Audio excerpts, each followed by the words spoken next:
पाकिस्तान न south Africa ना T20 series गटलो पदरेम T20 मैच के होम पाकिस्तान साउथ अफ्रीका ता यौ ډیر غټ شکست ورکو پسلور وکټو باندې پاکستان نه ساوث افریقا نه بیګا میچ ګټلې دي چې بابر اعظم پکې آوټسټینډینګ بیټینګ کړی دی 68 رنونه بابر اعظم په 47 بالونو 144 سټرایک ریټ سره جوړ کړی دي د پاکستان بادرانو کمالي بالینګ کړی دی په 146 رنونو باندې د ساوث افریقا ټیم ریسټریکټ کړی دی او پاکستان ورپسې دا سکور ډیر په اسانه باندې چیس کولو خو په اخر کې د پاکستان وکټ هم پریوتی او پاکستان په سلور وکټو باندې دا میچ ګټل دي مکمل سکور کارډ در سره شریک کوم د هر کلاړي په پرفارمنس باندې خبره کو د بابر اعظم په پرفارمنس باندې خبره کو نور هم ډیر اهم اپډیټس سي نو ویډیو خپل هم مکمل ګورئ او مخکې ملګرو سره ضرور شریکئ ټونه پیله تاسو لا په سکرین باندې سکور کارت ښکاري جی ډومنه بیټینګ ساوث افریقا کړه و ټاست پاکستان وګټلو چې بیټینګ ساوث افریقا لور کو ځکه په دې وکټ باندې چیس په اسانه باندې کیږي 139 باندې نه کلاډیان اوټ د ساوث افریقا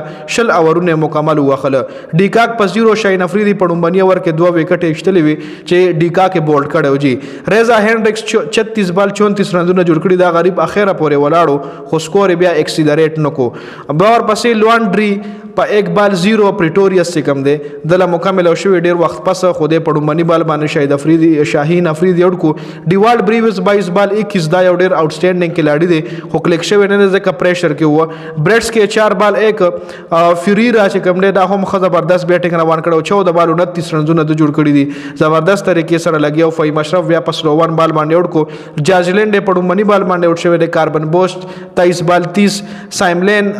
10 بال 13 رنونه ویلیامز 5 بال 5 اور اوټنل باټمن 2 بال 0 ساوث افریقا کچری د ټیم باندې موږ نظر واچو نو دا ساوث افریقا بی ټیم دی د ساوث افریقا په دې ټیم کې د ساوث افریقا اهم کلاډیان نشته دي لکه ټیمبا باوما پکې نشته لري کوستاس وای هغه T20 کلاډی نه دي خو بیا هم ښه کلاډی دي مارکرم پکې نشته لري رباډا پکې نشته ډیر ښه بیټسمنان ډیر ښه بازاران د ساوث افریقا په دې ټیم کې نشته یو قسم لدا بی ټیم دی دا حقیقت ته چې دا بی ټیم دی غوړي دا ریالټي بمنای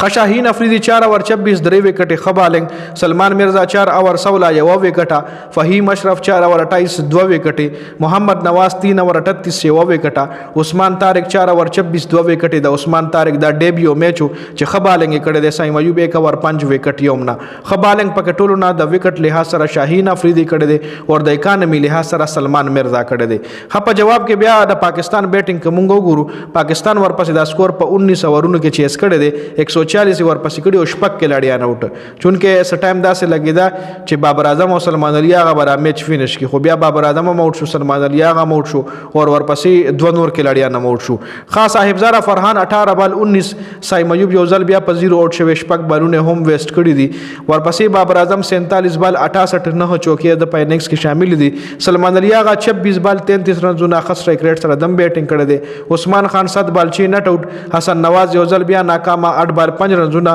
محمد نواز په ډومبنی بال باندې بول شو فهیم اشرف 2 بال 4 پاکستان شپږ کلاډیان اوټو چې دا میچ وګټلو د ساوث افریقا طرفه ډینوون فیریرا 4 اور 30 رنونه یو وکټه کاربن بوس 4 اور 24 2 وکټي کاربن بوس خبالنګ کړي دي جاجلینډ 4 اور 20 وکټ یومنا لزاد ویلیامز 3 اور 26 2 وکټي انډایل ساملین 3 اور 23 یو وکټه اوټنل باټمن یو اور کړي دي او 17 رنز پکې د ور کړي دي وکټي یو هم نه دشتلي نو دا میچ پاکستان په سلور وکټو باندې پاسانه وګټلو دا میچ پاکستان په 8 وکټو په 9 وکټو هم ګټل شو خو کچره سلمان علي آغا بابر اعظم اور حسن نواز اور محمد نواز په وکټ نو ور کړي حسن نواز سره بیا یو موقعه چې میچ فینش کړي وي خو حسن نواز هم کلیک نشو یو ځل بیا نو دا پاکستان او د ساوث افریقا د دریم میچ مکمل سکور کارډو چې پاکستان دا سیریز وګټلو 2-1 سره دوه میچونه پاکستان وګټل او یو ساوث افریقا ګټل دي نو دا مکمل سکور کارډو د ویډیو کتلو زیاته مننه